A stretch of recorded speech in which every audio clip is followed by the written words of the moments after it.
일본이 한국을 대상으로 경제 보복에 나선 후 오히려 일본에 대해 한국 수출이 급감하는 등 일본 기업들도 타격을 입고 있는 것으로 나타났다.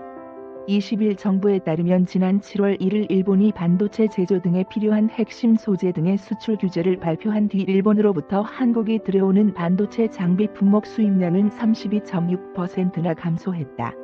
이에 따라 7월 기준 일본의 대한국 수출은 전년 대비 6.9% 줄었으며 8월에는 8.2% 감소한 것으로 집계됐다. 특히 대한국 수출 의존도가 90% 이상인 일본 불화수소의 경우 7월을 기준으로 수출액이 83.7% 급감한 것으로 나타났다. 일본 관광업계에도 피해가 누적되고 있다. 일본을 찾은 한국 관광객은 8월 기준으로 전년 대비 19.5% 감소했고 규슈나 스시마섬 등 한국 방문객 비중이 큰 일부 지역의 경우 관광객 수가 40% 이상 크게 줄기도 한 것으로 전해졌다. 7월 기준 한국인의 면세품 구입액만 봐도 전년보다 10%가 줄었고 나가사키현 등 일부 지역의 한국인 호텔 예약률도 7에서 8월을 거치며 80%나 감소한 것으로 나타났다. 한국에서 불매운동의 대상이 된 일본 기업들에도 타격이 이어지고 있다. 아사히 등 일본산 맥주의 경우 8월 기준으로 전년 대비 97%나 수입액이 감소했다.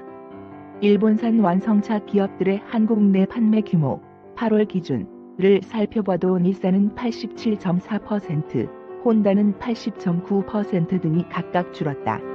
이에 따라 일본이 한국에 대한 수출 규제를 계속할 경우 일본 기업들이 감수해야 하는 경제 손실 역시 피하기 어려울 것이라는 관측이 나온다.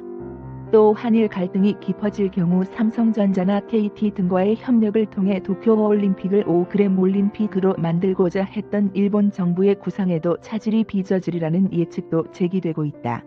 한국 기업과의 협력이 결렬된다면 중국 화웨이 등과 5g 협력을 해야 하지만 일본으로서는 화웨이와의 협력은 미국과 마찰로 이어질 소지가 있어 부담스러울 수밖에 없다는 것이다. 정부가 세계무역기구 WTO 일본의 수출 규제 조치를 제소한 것과 관련해 일본 측이 20일 한국과의 양자 협의에 응한다는 방침을 표명해왔다.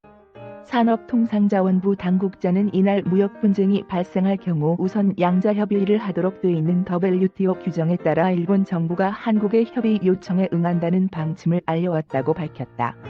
이로써 일본의 수출 규제로 촉발된 한일 통상 분쟁에 대한 양측의 해소 노력이 첫 발을 떼게 됐다.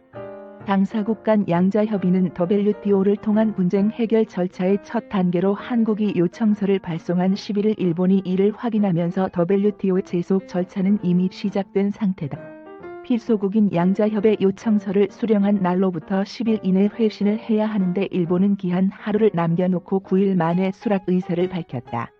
양자협의 수락은 WTO 피소에 따른 일상적 절차로 일본이 과거 WTO에 피소됐을 때 양자협의에 불응한 적은 한 번도 없었다.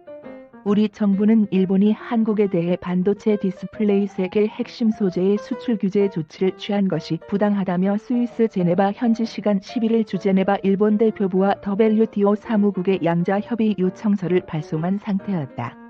요청서에는 고순도 불화수소, 에층가스, 플루오린 폴리이미드, 포토레지스트 등 소재 세계 품목의 수출 규제와 관련 기술 이전을 포괄허가에서 개별허가로 전환한 조치에 대한 내용이 포함됐다. 정부는 이에 따라 앞으로 일본과 시간과 장소를 조율해 양자협의를 진행할 예정이다. 양자협의는 원칙적으로 요청서 발송 후 30일 이내 개시하도록 돼 있으며 2개월 동안 진행할 수 있다. 이때 일본과 원만한 합의가 이루어지지 않으면 한국은 WTO의 제세자가 판단할 수 있도록 재판부에 해당하는 패널, 분쟁처리위원회 설치를 요구할 수 있다.